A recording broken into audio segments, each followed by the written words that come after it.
Naamán nació en medio de la fuerza y el conflicto. Creció en Siria, en una tierra de reinos en guerra, donde la vida se basaba en espadas y coraje. Desde muy joven destacó entre los hombres, no solo por su complexión firme y su mirada aguda, sino por su mente estratégica y su sangre fría en el campo de batalla.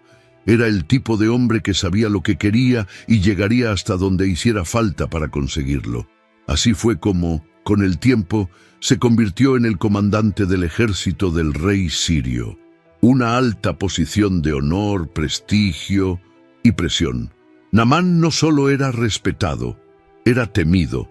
Cuando entraba en un lugar, los demás inclinaban la cabeza, llevaba victorias a sus espaldas y confianza en sus ojos, parecía invencible. Pero ahí es donde la historia empieza a torcerse, porque el problema que llamó a su puerta no vino con lanzas ni caballeros. Era invisible, silencioso, y llegó lentamente, como si hubiera elegido a su anfitrión. Suscríbete al canal para conocer más historias apasionantes de la Biblia y activa la campana de notificaciones para no perderte ningún vídeo. Si este contenido te llega al corazón y quieres apoyarnos, no dudes en hacer clic en el botón Muchas gracias. Toda ayuda es bienvenida y marca una gran diferencia. Primero, una mancha. Después, otra. La piel, antes firme y fuerte, empezó a cambiar. Y junto con ella, también cambió la forma en que la gente le miraba. La lepra, en aquella época, era una carga mayor que la propia guerra. Era como estar exiliado dentro de tu propio cuerpo. Y Naamán, el héroe, el gran general, empezó a darse cuenta de que, por muy alto que hubiera subido, había cosas que ni siquiera su título podía controlar. La lepra apareció silenciosamente, como si hubiera aprendido a caminar de puntillas. Naamán, acostumbrado a los gritos de guerra y al estruendo de las armaduras, no se dio cuenta del enemigo que ya vivía con él. Al principio pensó que no era más que una irritación, una marca pasajera. Luego trató de ocultarla con paños, ungüentos y excusas, pero fue inútil. La enfermedad no desaparecía con órdenes, y poco a poco fue ocupando espacio en el cuerpo y en la mente. Al principio, los criados fingían no ver. Sus miradas se desviaban, sus conversaciones cambiaban y todo seguía con ese falso aire de normalidad. Pero la verdad tiene un modo de imponerse y no tarda en tomar el control. Naamán, el general respetado por todos, empezó a ser rechazado. Los abrazos empezaron a escasear, miradas de lástima y miedo. La fama de invencible ahora compartía lugar con el susurro, «Tiene lepra». Y lo más cruel de todo era que, en aquella época, la lepra era como una condena imperdonable. No había cura, no había tratamiento. Significaba vivir con la certeza de que cada día era menos que el anterior. Naamán podía derrotar a ejércitos enteros, pero no sabía qué hacer con lo que ya le estaba derrotando desde dentro. ¿Quieres profundizar en tu vida espiritual? Haga clic en el primer comentario y obtenga ahora su guía de ayuno y oración y transforme su vida espiritual. Descubra el poder del ayuno y la oración para experimentar una verdadera transformación. Fue en este contexto que sucedió algo inesperado. En su propia casa había una muchacha esclavizada, joven, callada, invisible para los que mandaban. Se la habían llevado de Israel durante una de las guerras en las que el propio Naamán salió victorioso. Aunque solo era una niña y estaba lejos de todo lo que conocía, llevaba consigo algo que el general no tenía: fe en un Dios que podía hacer lo imposible. La niña hablaba poco, realizaba sus tareas con cuidado y caminaba ligera por la casa como si quisiera ocupar el menor espacio posible. Pero aquel día, algo en su interior no la dejó callar. Vio el rostro cansado de Naamán, con las manos cubiertas y los ojos apagados, y aunque no era más que una sirvienta, con todo para callar, habló. Con voz firme pero serena, Le dijo a la mujer de Naamán que en su casa había un profeta, un hombre de Dios, alguien diferente. Dijo que si su amo acudía a él, podría curarse. Así de simple, sin ceremonias, sin promesas vacías. Solo una frase que parecía pequeña, pero que conllevaba un inmenso valor. Porque para los que no tienen nada, la fe es lo único que les queda. Y esa niña, incluso en cautiverio, no había perdido eso. La esposa de Naamán escuchó. Y la idea, al principio, debió sonar como un cuento infantil. Hermosa, pero improbable. Excepto que cuando estás atrapado, incluso la más mínima posibilidad de cambio se siente como una puerta abierta. Y de alguna manera, esas palabras llegaron al oído de Naamán. Él escuchó, pensó, sopesó los riesgos, ir a un país enemigo, buscar ayuda fuera de su círculo, apostarlo todo a una línea de un sirviente.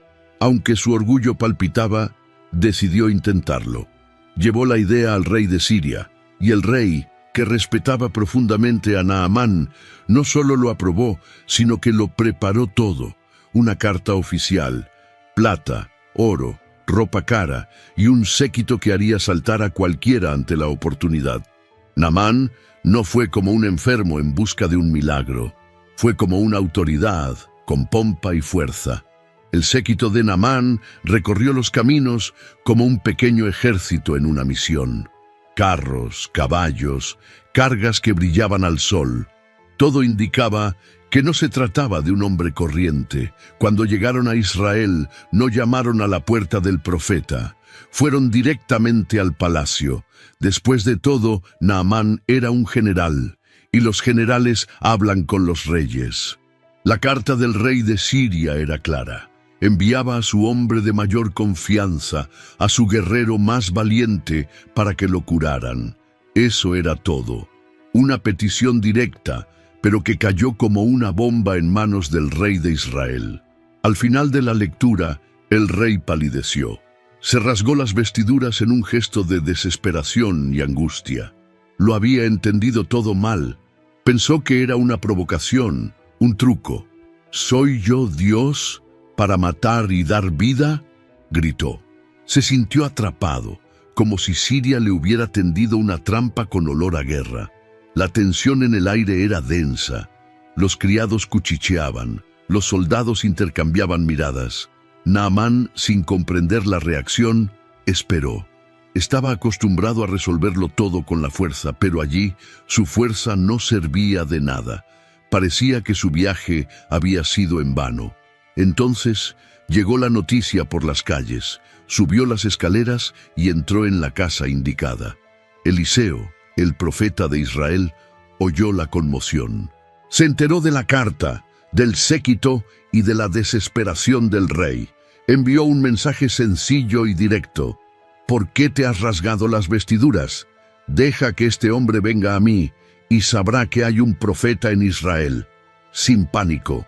Nada de política, solo la tranquila certeza de alguien que conoce al Dios al que sirve. Naamán fue entonces llevado a la casa de Eliseo. Ahora sentía que todo tendría sentido, que sería recibido con honores, que el profeta se acercaría a él con rituales, palabras fuertes y gestos teatrales. Pero lo que ocurrió allí rompió de golpe todas sus expectativas. Naamán se detuvo ante la casa del profeta en toda su grandeza. Los caballos estaban inquietos, los hombres atentos, los regalos brillaban bajo las mantas.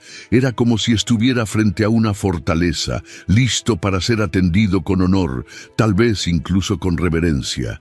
Esperaba ver salir a Eliseo, hacer un gesto con las manos, pronunciar palabras poderosas, invocar al cielo, algo que estuviera a la altura del dramatismo de su enfermedad y del peso de su posición. Pero la puerta ni siquiera se abrió. El profeta no salió. Ni siquiera se asomó a la ventana. En su lugar, envió un mensajero con un mensaje seco, sin adornos, directo al grano. Ve y sumérgete 7 veces en el río Jordán y tu carne quedará curada. Eso es todo. Ningún saludo, sin miradas. Ninguna ceremonia, Naamán estaba indignado. Sintió que le hervía la sangre. Esto era un insulto. Había cruzado fronteras, arriesgado su reputación, llevado valiosos regalos y recibe un mensaje como si fuera cualquiera. Peor aún, le dijeron que se zambullera en un río sucio de Israel, como él que conocía los limpios y anchos ríos de Damasco. Su orgullo gritó más fuerte que su dolor. Se dio la vuelta, dispuesto a alejarse con rabia y desprecio. Pero en medio del camino, mientras el polvo se levantaba con el paso de los caballos, una voz diferente rompió la tensión. Era uno de sus criados. Con respeto y cuidado, pero con valentía, el hombre dijo lo obvio que nadie quería decir. «Mi señor, si el profeta te hubiera dicho que hicieras algo difícil, ¿no lo harías? Entonces, ¿por qué no intentas lo más sencillo?» Naamán permaneció en silencio. El orgullo luchaba contra la lógica. Miró el Jordán a lo lejos, aquel río fangoso, sin belleza, pero con una promesa. La comitiva aminoró la marcha. Naamán bajó de su caballo, se quitó la armadura, luego comenzó a caminar hacia el agua. Naamán bajó a la orilla del río con pasos pesados, como quien lleva algo más que la ropa. Ya se había quitado la armadura. Ahora era su orgullo lo que le pesaba. El general estaba allí de pie, delante de los soldados, los criados e incluso los curiosos que se habían reunido en la orilla. Sin título, sin espada, sin control. Solo un hombre marcado por la enfermedad, con una extraña orden resonando en su cabeza. El agua del Jordán estaba tibia, turbia, sin señales de nada especial. Pero él entró. Un paso. 2 pasos. La corriente le lamía ligeramente los tobillos, como si el propio río lo estuviera tanteando. Naamán respiró hondo, cerró los ojos y se agachó. Una zambullida. Nada. Salió del agua mirándose las manos, el pecho, buscando algún cambio. Todo seguía igual. El silencio de los demás solo hacía que todo fuera más incómodo. Volvió a sumergirse, y otra vez, la tercera vez. La cuarta, quinta vez, y nada. Cada zambullida parecía arrancarle otro pedazo de su antigua imagen.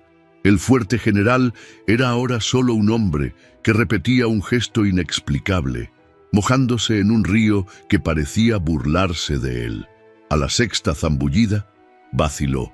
Su mente empezó a gritar, «¡Basta! Esto es ridículo». Pero algo más profundo en su interior dijo, «Una vez más». Naamán se sumergió por 7ª vez, y cuando salió del agua, algo era diferente. Los sirvientes contuvieron la respiración. Miró su propia piel y no podía creerlo. Ya no había manchas, ni heridas, ni dolor. La carne era nueva, viva, como la de un niño, y no solo la piel. Naamán sintió que algo cambiaba en su interior, como si una parte de él hubiera sido lavada junto con la lepra. Se quedó de pie, mirándose las manos, como si necesitara tocarlas para creer. Respiró hondo, y por primera vez en mucho tiempo, sonrió. Pero lo sabía, tenía que volver. No podía irse como si nada hubiera pasado.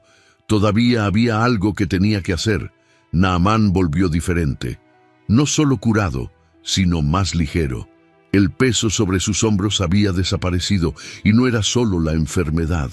Era como si, al salir de aquella agua, hubiera dejado atrás todo lo que le impedía ver lo esencial.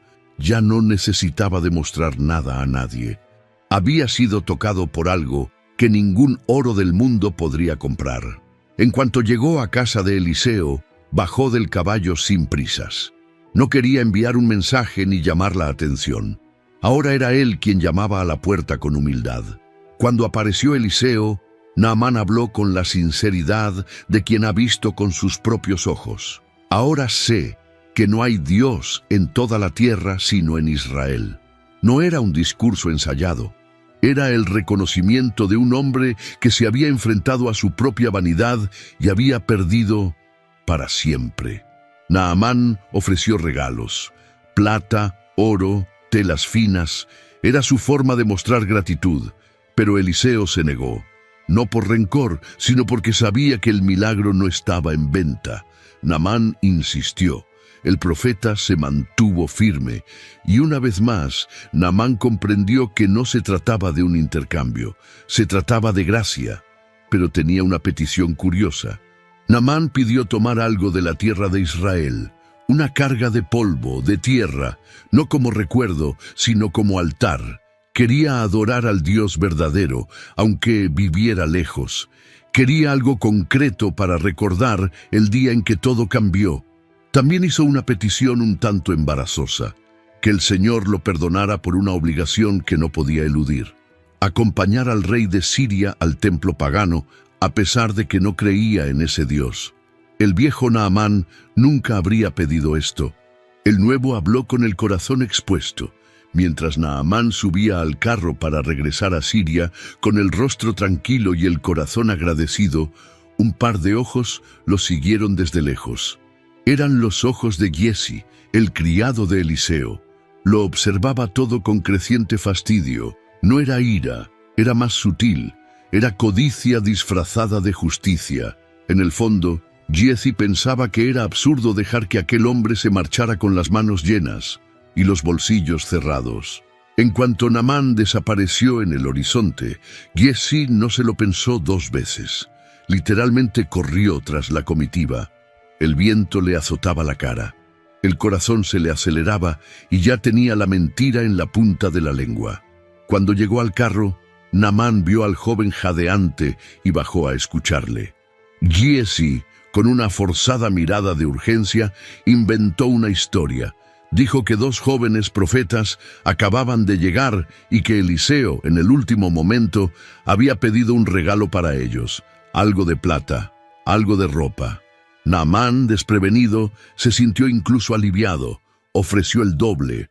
Llamó a sus siervos para que le ayudaran a llevar los objetos a un punto determinado del camino. En cuanto se encontró solo, Giesi lo escondió todo en la casa y trató de volver al trabajo como si nada hubiera pasado. Se secó la cara, se echó el paño al hombro y entró, pero Eliseo ya le estaba esperando. El profeta no gritó ni montó un escándalo. Se limitó a preguntar: ¿dónde estabas, Giesi? Y cuando el criado trató de disimular, salieron las palabras que cortaron como un cuchillo: ¿no estaba mi espíritu contigo cuando ese hombre bajó del carro a tu encuentro? La mentira quedó al descubierto, desnuda, sin defensa. Y entonces Eliseo dijo algo que heló el aire: la lepra de Naamán se te pegará a ti y a tus descendientes. Inmediatamente, la piel de Giesi empezó a cambiar. Lo que se había desprendido del cuerpo de Naamán ahora marcaba el suyo. Y mientras Giesi se alejaba lentamente, tratando de ocultar su propio castigo, Naamán cruzaba las fronteras de vuelta a casa. El camino de vuelta parecía diferente. El camino era el mismo, pero Naamán sintió que entraba en un mundo nuevo. Ya no había prisa, ni un peso constante sobre su pecho. Miró a su alrededor con atención, como quien ve por primera vez lo que siempre había estado allí. La curación que había recibido no era solo en su piel, era como si Dios le hubiera limpiado por dentro. Le había quitado el miedo, el orgullo, la soledad. Los sirvientes que le acompañaban también eran diferentes. No hablaban mucho, pero el respeto que ya existía ahora venía acompañado de cierto temor, casi reverencia. Habían visto lo imposible suceder ante sus ojos, y Naamán, que antes había sido seguido por el orden, ahora era seguido por la admiración. No llevaba oro ni plata en su equipaje, solo el polvo de la tierra de Israel, cuidadosamente guardado como quien protege una pieza sagrada. En cada parada del camino, Naamán se bajaba del carro, respiraba hondo y daba gracias en silencio. Ya no era un simple general, era un hombre que conocía al verdadero Dios, y eso lo cambiaba todo. Pensó en la muchacha que había empezado todo, una esclava, una pequeña voz dentro de la casa, y fue esa voz la que le indicó la dirección correcta. Fue a través de ella que Naamán oyó hablar de Eliseo. Fue gracias a una simple frase que tuvo el valor de abandonar su país, enfrentarse a su propio orgullo y zambullirse 7 veces en un río que despreciaba. Ironía o humor, él no lo sabía. Todo lo que sabía era que nunca volvería a ser el mismo. De vuelta en Siria, Naamán reanudó sus tareas, pero con una perspectiva diferente.